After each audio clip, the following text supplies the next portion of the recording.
امن یجیب المضطر اذا دعاہ ویکشف السوء، یہ 20ویں پارے کے پہلے صفحے پہ ہے، یہ یاد رکھیے گا۔ پہلے ہی صفحے پر جس کو قرآن پڑھنا آتا ہے اس کو بٹھائیں، اس سے پوچھیں وہ آیت کدھر ہے، شروع کے اندر ہی ہے 4-5 سطروں کے بعد۔ امن یجیب المضطر اذا دعاہ ویکشف السوء، جو یہ پڑھے گا اب سنیے اس کو کیا کیا ملے گا۔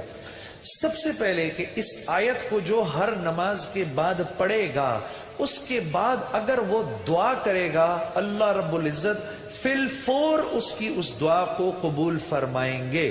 اور اگر فی الفور قبول فرمائیں گے، اور اگر اللہ اپنے علم سے جانتے ہیں کہ تھوڑی دیر بعد اس کا قبول ہونا ضروری ہے، تھوڑی دیر بعد قبول کریں گے۔ اس ورد کا کرنے والے کی اولاد کو اچھے رشتے ملیں گے۔ جو اس ورد کا اہتمام کرے گا ہر نماز کے بعد ایک دفعہ، اس کو یا اس کی اولاد کو اللہ اچھے رشتے دے گا۔ اس ورد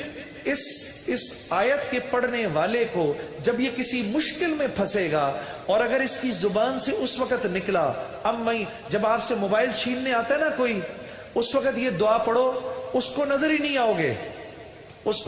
ظالم کو آپ نظر ہی نہیں آئیں گے۔ یہ میں آپ کو بتا رہا ہوں، میری گردن پکڑ لینا، اگر کسی کو دیکھو کہ موبائل چھیننے آ رہا ہے، یہ دعا پڑھو، امن یجیب المضطر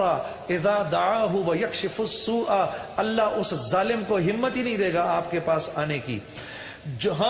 اور اگر کوئی غم مسلسل 6-7 دنوں سے آپ کی طرف متوجہ ہے، کوئی خوف یا کوئی غم آپ کی طرف متوجہ ہے، ماں باپ میں سے کسی کا انتقال، بھائی بہنوں میں سے کسی کا انتقال، اولاد کی طرف سے کوئی غم مل رہا ہے، اس کا ورد بڑھا دو، اول آخر 11 دفعہ درود شریف پڑھ کر اس کو 300 دفعہ دن میں پڑھو، اللہ اس غم اور خوف کو دور کر دے گا۔